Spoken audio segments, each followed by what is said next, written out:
للہ رب العالمین والصلاة والسلام علی سید الانبیاء والمرسلین وعلی آلہ واصحابہ اجمعین۔ اختتام سفر۔ عالمگیر 19 شوال 1117 ہجری 50 جلوس میں دکن کے تمام قلعے وغیرہ فتح کر کے احمد نگر تشریف لائے اور اعلان فرمایا، احمد نگر اختتام سفرست۔ یہ کلمات اس سچی زبان سے صادر ہوئے تھے جس کے پاسداری کار پردازان قضا و قدر نے بھی کی۔ منظور خان ناظم خجستہ بنیاد اورنگ آباد کو عاشق تھی کہ جہاں پناہ اس کے صوبے کو رونق بخشے۔ انہوں نے عرض داشت پیش کی کہ حضور معلیٰ احمد نگر میں رونق افروز ہیں اور قلعہ خجستہ بنیاد قابل مرمت ہے، اگر ارشاد ہو تو درست کرا لیا جائے تاکہ جہاں پناہ کی رونق افروزی کے وقت دقت نہ ہو۔ حکم ہوا، در لحد خاک کشادہ است بغل بہر طلب، خواجہ از بے خبری رنگ سرا میں ریزد، زود باشد کے دری غفلت و حرص و طلبش، استخوانہ ہاش جدا گوشت جدا میں ریزد۔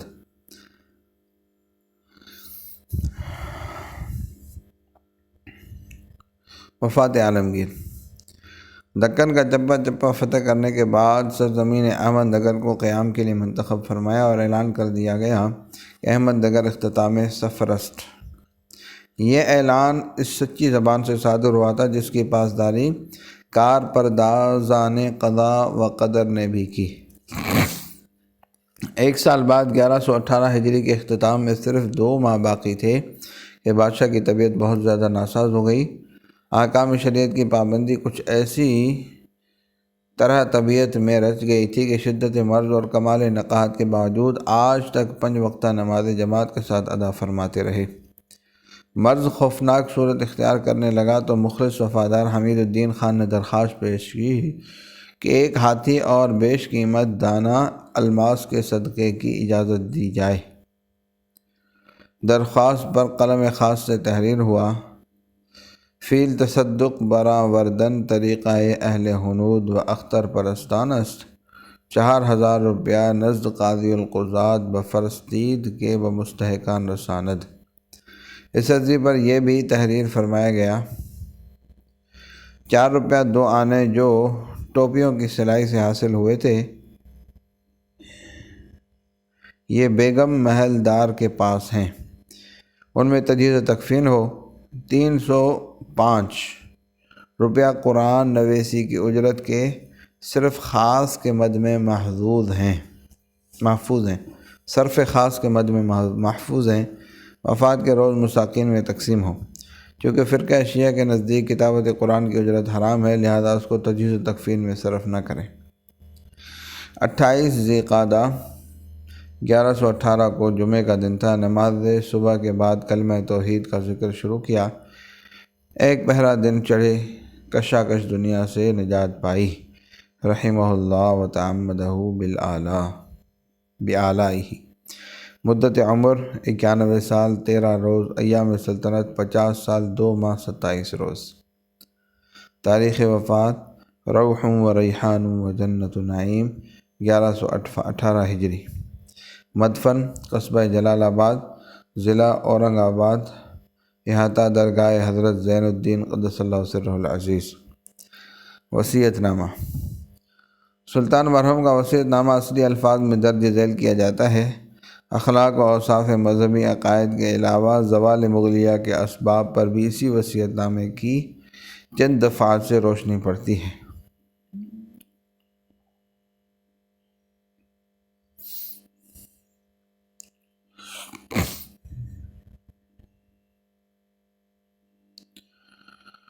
اخلاق و اوصاف عالمگیر۔ گزشتہ مختصر حالات سے اخلاق و اوصاف کا کافی اندازہ ہو گیا۔ بطور تکملہ و تتمہ چند سطور اس سلسلے میں بھی سپرد قلم ہیں۔ عدل و انصاف۔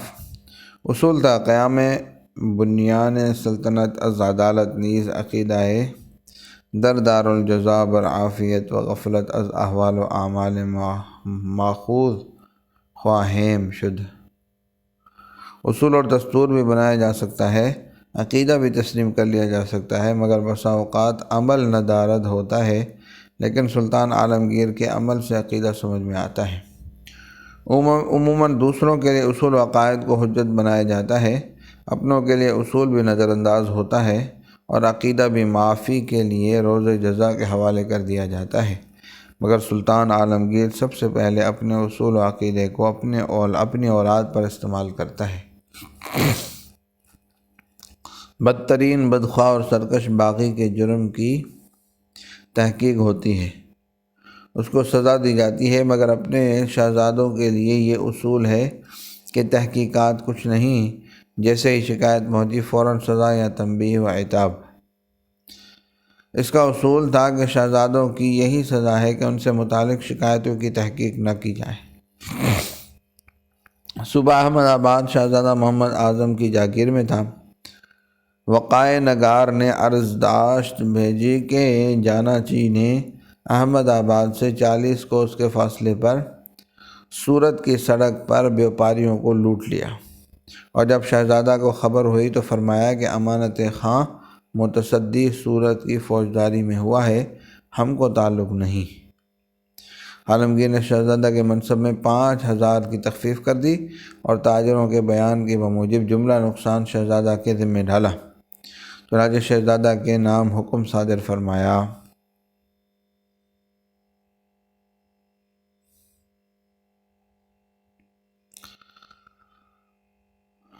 مرزا کام بخش عالمگیر کا نہایت چہیتا بیٹا تھا۔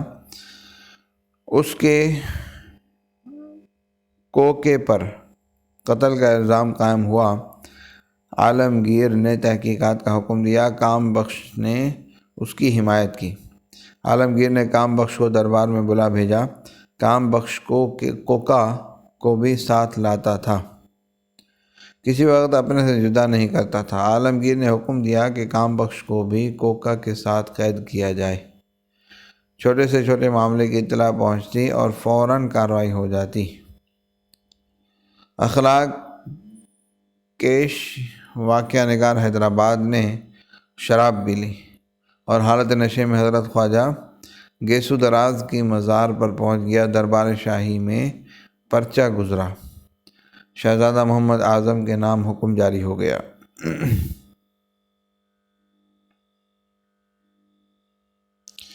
وقائع نگاری۔